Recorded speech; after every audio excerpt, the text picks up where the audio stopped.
was a swimmer initially, and then Girls to Gold ran a program and put us through all this testing, and I came out the other end pentathlete. So I had to learn how to fence, show jump, shoot. I could run, luckily I could swim.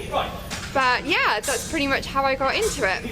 My favourite sport, I think it varies day to day as to what training's gone really well. Like you could have a really good show jumping morning and be on a high all day from it, or it could go really badly wrong and it kind of puts you on a down. But it would probably be between show jumping and fencing. They're quite fun and you're always learning something new. So it's always good to mix it up a bit. My weakest sport is probably the run shoot. With running, I find it difficult to get all the hours in and all the training, and the same with the run shoot. You've got to be able to run in and out and have access to your gun. I started doing run shoot with skipping and things to try and get my shooting, my heart rate up, so when I shoot it mimics the run shoot. My running, I've upped my run training and have changed it all up, so I'm not just doing sprints or long distance. It's a good mixture now. So hopefully that's really going to improve everything. My strongest has got to be swimming.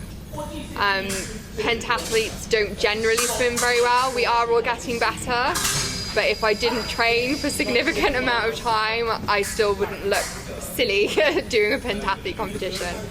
On average, I normally train about 4 or 5 hours a day.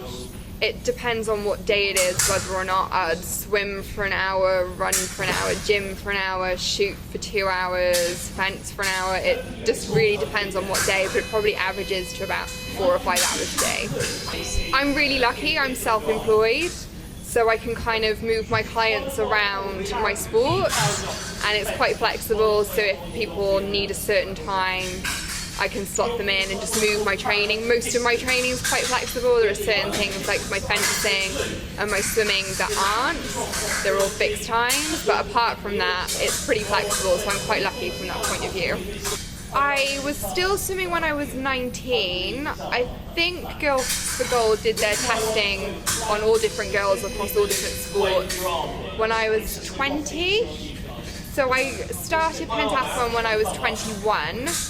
And when I was away in Australia, and picked up my fencing, my show jumping, my shooting. But I wouldn't say I really knew what I was doing over there until I came home back to the UK until 2012, when I had coaches to properly coach me, not just hand me a gun or a sword and say, shoot this or hit that person in front of you. So I think it's a bit less than that. But it's about 6 years now.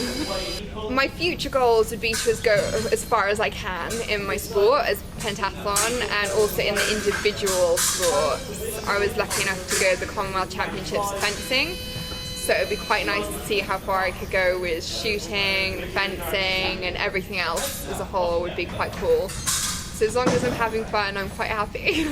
I think everyone's ultimate dream in elite sport would be Olympics or Worlds or Europeans. So any of the above I'd be quite happy with.